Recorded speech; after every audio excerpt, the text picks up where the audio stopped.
At the same time, I want to know about Mad City. Now, tell me all about Mad City, because believe me, our listeners have been asking so many questions about it. How did it come to be? How did you put the lyrics together? And who recorded it? Where did it get recorded? Who was your producer? Okay, so Mad City came around the same time I was writing Endless Summer, and I was sort of experimenting with some of the similar things. So those two are kind of like twins a little bit. And as for the lyrics, it was kind of interesting. Mike was sort of writing about the chaos of the Vancouver riots and the Olympics. So, and talk about that and about like the emotions around that event and stuff. And so that was kind of the impetus for that. And then as for our producer, we didn't really have a producer. So we had a student that we were recording with. But we were kind of producing ourselves and Tristan, I suppose. Yeah, Tristan Wolf, he recorded it, and but we did a lot of the producing ourselves, and we did all the producing ourselves really, and then but our mix engineer had a pretty big impact on music. I think his name is Mike Fraser, who's very very talented and in the industry is very well known and probably outside of it as well. So he's done like all kinds of bands. He's done AC/DC, he's done Buckcherry, he's done Aerosmith. Like he's been there, done that, and we wanted to go with a real pro and just really get it done right. And he was that. He was awesome. Very, very cool. And it's nice you mentioned AC/DC. I'm going to tell you a story off air about AC/DC that you may actually be very interested in. But in the meantime, I just can't do it anymore. Gotta play it! Here's Mad City, the 11th, right here at Galaxy 107 FM.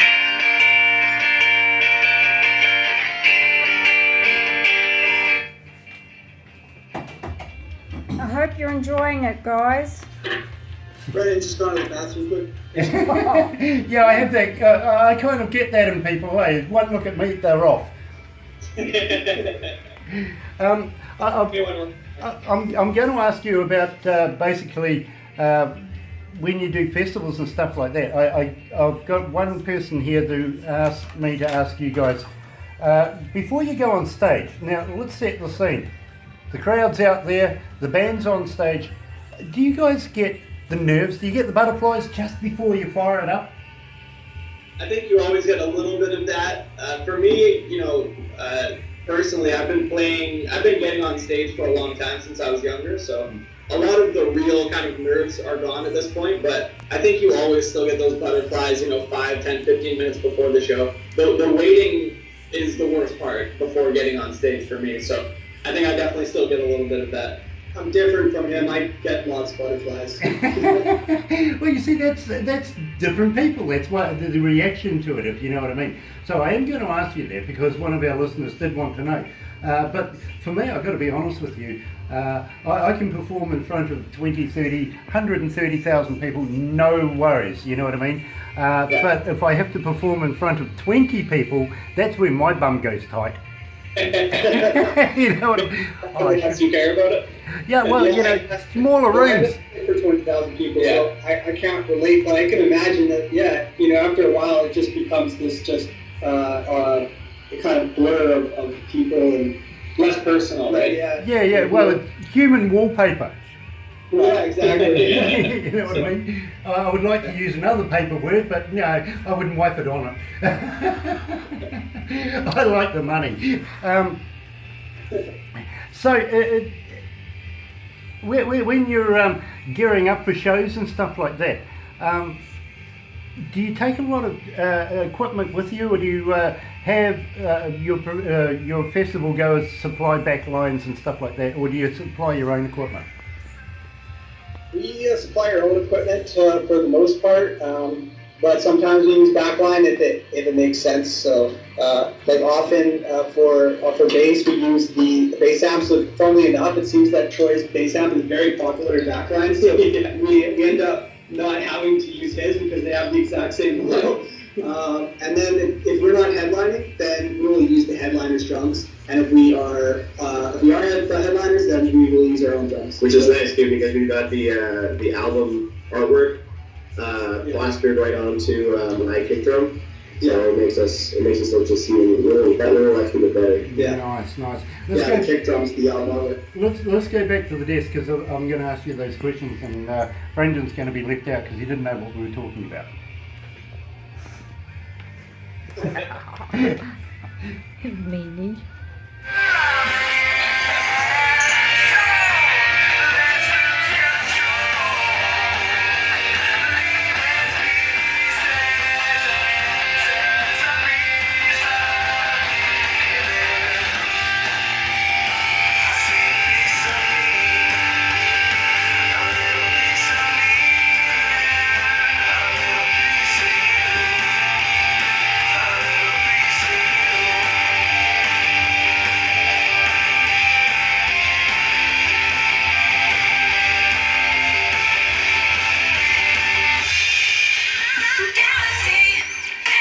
That's right, you're right here at Galaxy 107 FM, joined by future icons to the music business.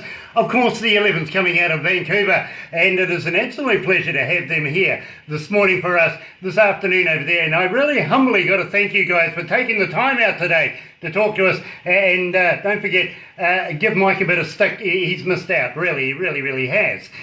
Now, I've got to ask you, and Brandon's going to be a little, what was said here. Brandon, I'm going to ask you straight up because one of our listeners wants to know. Now, let's set the scene. The crowd's there. The atmosphere is all there. Do you get a little butterflies? Do you get a bit nervous before you go on stage? I've been very lucky and fortunate and blessed to have been playing for a very long time and to have a lot of experience playing live. So I tend to not get really that nervous when I'm up on stage. I only start to get really nervous if I feel that I'm not playing very well or if I feel that something is going wrong. Then that makes me a little nervous. But before, I know that I go up and that's what I got to do. That doesn't happen to him. I know. But it's just I've been very fortunate to have the experience and we have been playing for a very long time. So going up ahead of time, I'm just warming up and be like, I know I'm about to go up and play and do what I love to do, and that's what I got to do. So it's I would say no, it doesn't make me nervous. Yeah, but at the same time, I mean, you're such a confident player as a drummer that I get that. I really do. But Troy, on the other hand, you tell me your story. I could say that I feel pretty similar to Brandon. I've also been lucky to have a lot of experience, through high school and everything, just getting on stage and getting in front of people when I really wasn't a very confident or accomplished player. So now at this point to go out on stage, it's something that, if I know that I'm prepared and I know that I kind of have everything down, then there's not a lot of nerves aside from, between sound check and getting on stage. I think just that kind of anticipation of getting up there, you almost just want to get up there and get on with it and not just be going over it in your head and thinking about it. So, I get butterflies maybe half an hour before the show, just in anticipation of getting on there. I totally get that, Troy. I really do. But at the same time, Eric, you have a different view of that. Yeah, well, for me, it just I tend to get pretty bad butterflies, I guess. I don't know, because I don't know exactly what they're feeling, So I can't compare it. But I get it pretty bad. But I used to get it a lot worse, and now I'm a lot more confident in my ability to play. So I don't really get nervous about playing. I feel like I'm going to go up and I'm going to play the songs well and that and rehearsed. I know it, but it's more just performing and hoping that everything goes well and did we do everything that we could have done, and I'm a worrier, So it's more just that. I just kind of just want to make sure everything was right and is good and we really do a good show. So that kind of gets to me a bit, but usually when I'm out there, it kind of starts going away after the first song. It usually takes me a song to kind of get into the swing of things, and then I'm good to go. So I totally understand exactly where you're coming from, and in fact, I was talking to one young lady coming out of Ottawa just a couple of months ago, and I asked her the same question. You know, set the scene. Here's the band. Here's the crowd. The atmosphere's going. She says, Grant, you know, I got to be honest with you. Just moments before I walk on stage, I got to pee. And it's like, really? I needed to know that. Thank you very much. What do you do? She goes, well, you know, there are ways around it. And I went, yeah, there's a pot just behind the curtain. I've got a little cup right next to the drum kit just in case. that spare empty water bottle, right? Yeah. They are Well, so- it's more of a model, actually. Well, you know, a vessel is a vessel, and they're so handy when you need one. It's totally understandable. Now, at the same time, I'm going to have to wrap this up really, really quickly at some stage because I've got a voice in my head. But I want to talk about the number one song we get requested for here at Galaxy 107 FM, and I want to know literally all about it. Tell us about The Last Time. Last Time was the first song that we wrote as we were putting together the new album.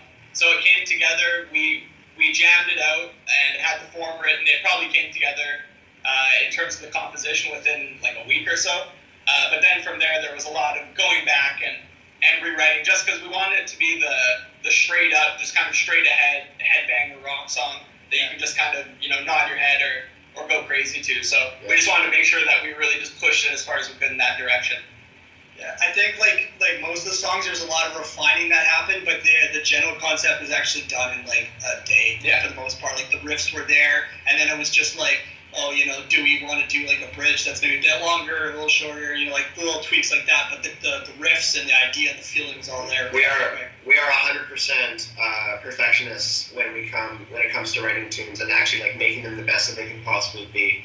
We really like not to sound arrogant, but we really do spend like a considerable amount of time on each song. So like weeks and months, you know, so or even years, like for the whole album, right? So some people like it. That lets us know that we're doing a good job. It was worth it. Yeah. Well, you know, isn't it wonderful how things gel so well, and you can be able to bring it out. We play it to, and currently, I'm just going to let you know now, there is 5,253,000 people joining us online, getting to know the 11s right now. And all of these people have been asking us to play your music more often. We play you guys in a number of shows that we have here at Galaxy, and we get so many requests for you, and especially for The Last Time. So let's play it right now. You're right here at Galaxy 107 FM. Here's the 11s, The Last Time.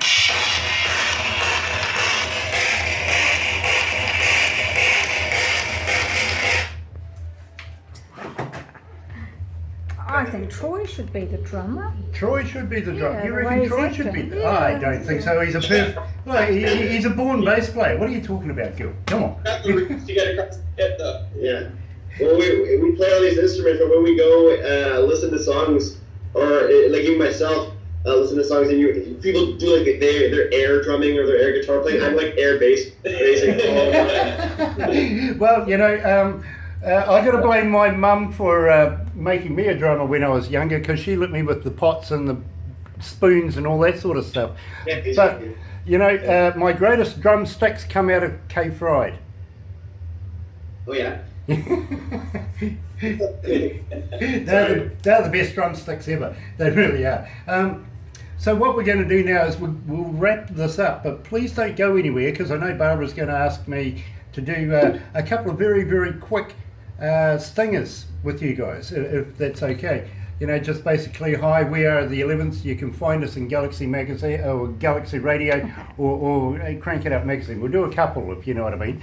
And Sure. we'll put you on the website pretty quick smart. We'll get that up there, because believe me, 5 million people go to our website every hour, and they look around, they have a look and everything. So I want to promote you guys as much as possible.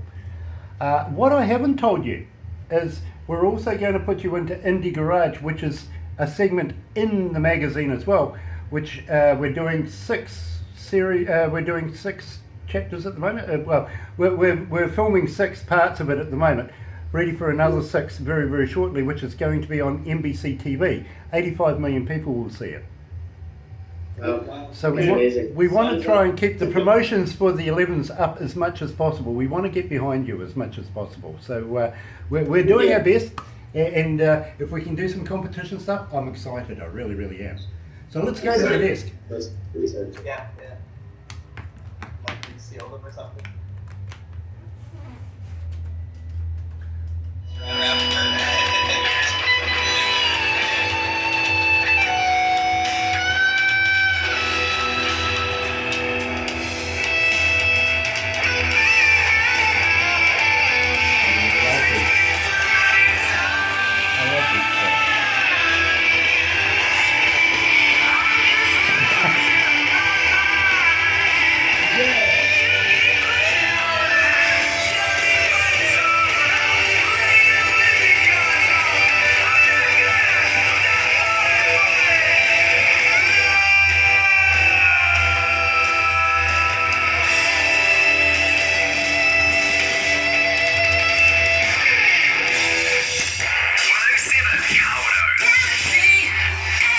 That's right, you're right here at Galaxy 107 FM, joined by the 11s on the last time. I love that track, absolutely love that track.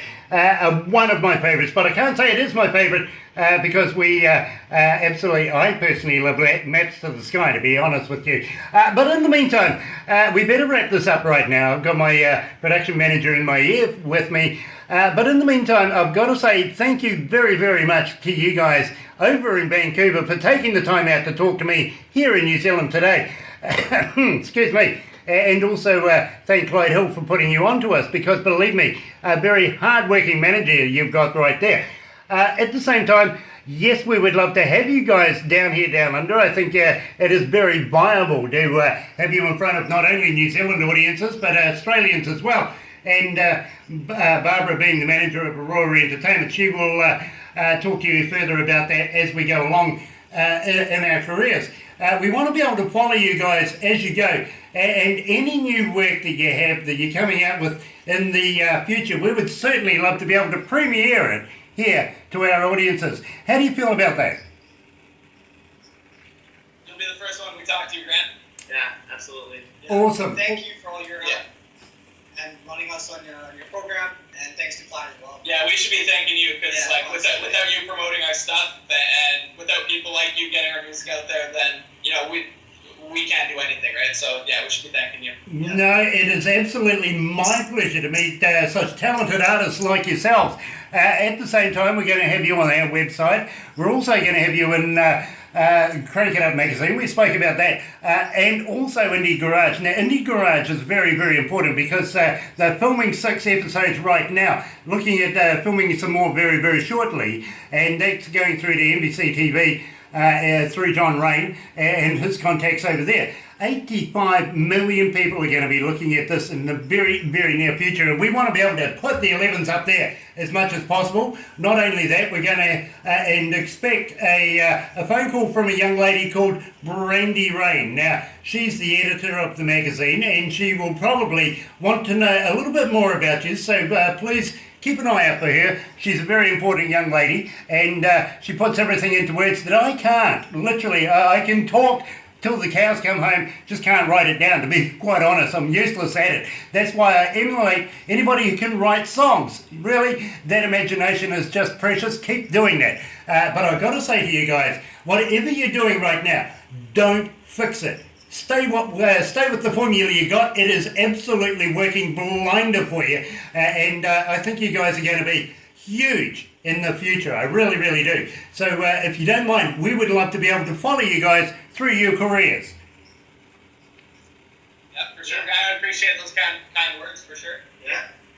Hey, it is absolutely the truth, my friend. Believe me, our stats say so, and we get behind what our listeners want. They want more 11s. We would love to be able to supply more 11s music to our listeners, and of course, maybe some CDs and some merch as well. If you can be as good to do that for us, we would love to be able to do that. So I'm going to wrap it up right now, but please don't go anywhere just yet. We've got a couple of more things we're going to do.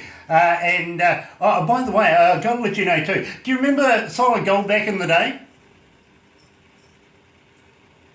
Right? Do you remember? You cut out a little bit there. I'm sorry, yeah, it must be the technology. Do you remember Solid Gold back in the day?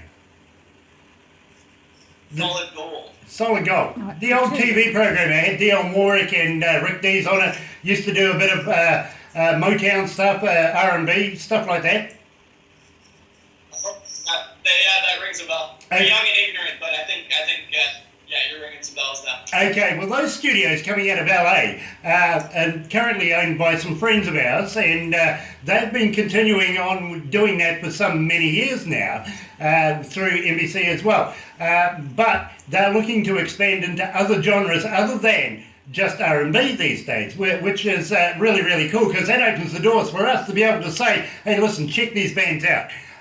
75 million people are already involved with RML, and we're looking at tying up a three-way thing with the radio, with the magazine, and now with RML Music as well, so that we got a triangular thing going. We want to be able to put you guys in front of their audiences as well. So be prepared for a lot of stuff to come your way very, very shortly. And believe me, if somebody by Mark Hill gets in touch with you, that's the man to get on to be very honest. But you may already know Mark Hill, because Clyde, his brother, is your manager. I would tap him on the shoulder. Crazy. Yeah. It's a small I knew world. that last name sounded. Yeah, it's a small world, isn't it? So if I've suddenly put Clyde in the hot seat, well done, good on me. I'm pleased for that, because I want you guys to be able to be seen, not only by 75 million people, but by the whole world. I really, really do. I think you're that good. So I'm going to wrap it up right now. Thank you very much, guys, for joining me today. That was the 11s coming out of Vancouver. You're right here at Galaxy 107 FM. Here's Kid Creole and Stool Pigeon.